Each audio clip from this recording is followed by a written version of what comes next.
आकाशवाणी संबलपुर जुहार आंचलिक खबर पढ़ुछन अतीश कुमार शतपथी। इ बछर खरा के नजरती रखिक राज्य साधारण बंटन व्यवस्था अधीनती हिताधिकारी मानक राशन दरब सकाल 7 नु 10 बजे तक और बेलबुड़ार 5 बजे नु 8 बजे भितर दिज्व। इ बाबदे जरूरी पदक्षेप नबार लगी खाद्य जोगाण और खाउटी कल्याण विभाग तरफु जिलापाल मानक निर्देश दिजाइछे। सेंदा सरकारी सुलभ मूल्य दुकान मानके हिताधिकारी मानक लगी अस्थायी आश्रयस्थली पीबार पेन और ओआरएस मौजूद रखबार लगी परामर्श दिजाइछे।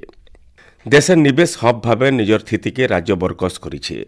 मुख्यमंत्री मोहन चरण माझी अध्यक्षताती बसिथिबार 40 नंबर उच्चस्तरीय मंजूरी कर्तृपक्ष एचएलसीए बैठक 10टा मुखिया शिल्प प्रस्ताव की मंजूरी मिली। इथिर जरिए राज्य के 1,65,000 कोटी अधिका टंकार निवेश आसवा और प्रकल्प मान कार्यक्षम हेले राज्य 52,000 अधिका नियुक्ति सुजोग सृष्टि हो पारबा बोली जनापड़ी। गलाकाल विधानसभा उपरबेला अधिवेशन ती उच्चशिक्षा मंत्री तरफु संसदीय व्यापार मंत्री डॉ मुकेश महालिंग 2022-23 और 2023-24 बछर वार्षिक रिपोर्ट उपस्थापन करथिले।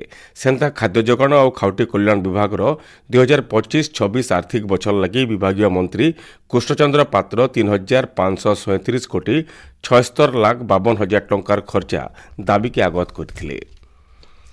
राज्य काम करुथबार सांबादिक मानक लगी 60 लाख कल्याणकारी सुविधा दिया जाउछे बोली विधानसभा मुख्यमंत्री मोहन चरण माझी कहिछन।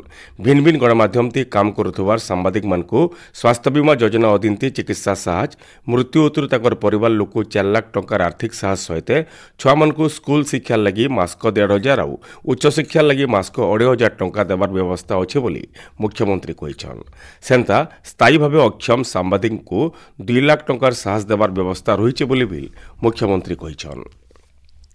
प्रधानमंत्री नरेंद्र मोदी आबाद 30 तारीख रविवार दिन सकाल 11 बजे आकाशवाणी मन की बात कार्यक्रम जरिए देश और दुनिया सारा लोकर संगे विचार विनिमय करबे। इटा ताकर 120 नंबर मन की बात कार्यक्रम हेबा। मन की बात कार्यक्रम आकाशवाणी और दूरदर्शन जरिए और AIR news website news on AIR mobile app थी प्रसारण करा जिबा। आकाशवाणी संवाद डीडी न्यूज पीएमओ ऑफिस सूचना प्रसारण मंत्रालय यूट्यूब चैनल थी भी इटा प्रसारण करा जिबा। प्रधानमंत्री को हिंदी अभिभाषण उत्तरु आंचलिक भाषा थी इतार प्रसारण करा जिबा। सेही दिन राति 8 बजे आंचलिक भाषांतरण फेर घा प्रसारण करा जिबा। बहुत दिन चलुवर कटक अनुगुल जातीय राजपथ तैयारी काम एबा मे मास तक शेष हेबा बोली जातीय राजपथ प्राधिकरण कर्तृपक्ष एनएचएआई तरफु कहुଯାଇଛି। इ बाबदे हाइकोर्ट न गोटे सत्यपाठ दाखल होइछे। इथिर आधारित धारित समय भितर तैयारी काम सारबार लगी जरूरी पदक्षेप नेबार के हाइकोर्ट एनएचएआई के निर्देश देइछन।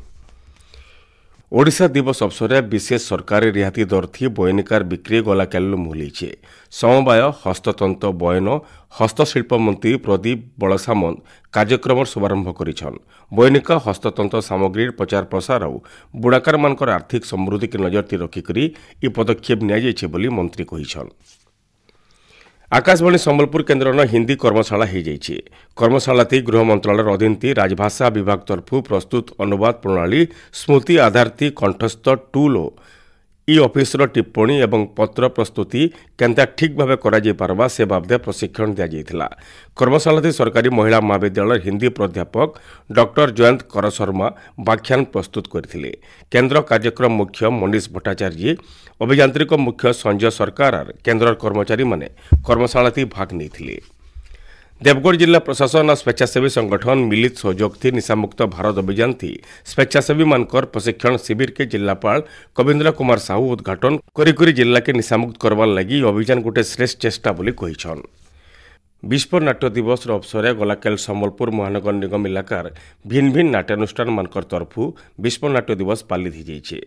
संबलपुर नाकरा नाट्य अनुष्ठान मानकर समन्वय तैयार होइतिबार अनुष्ठान नाट नाटुआ तरफु विश्व नाट्य दिवस उलगुने पद्मश्री विनोद पसेत को नाट्य भवभूति सम्मान थी सम्मानित करा जाइथिला। सेंधा संबलपुर नाट्यकला परिषद आउ ओडिशा सांस्कृतिक समाज जननाट्य मंचर मिलित आनुकूल्य थी विश्व नाट्य दिवस पालित हो जाइए। दिल्ली न चलिथिबार खेलो इंडिया पारा क्रीड़ा थी ओडिशार गौतम सिंह टेबुल टेनिस थी कांस्य पदक जीतिछन। पुरुष क्लास 2 वर्ग थी पहला ओडिया भावे टेबुल टेनिस थी पदक जीतबार सफलता पाइछन। एचनी आंचलिक खबर इन शेष है। आर बेला आंचलिक खबर सुनी पारबे राति 7:02 थी। जुहार।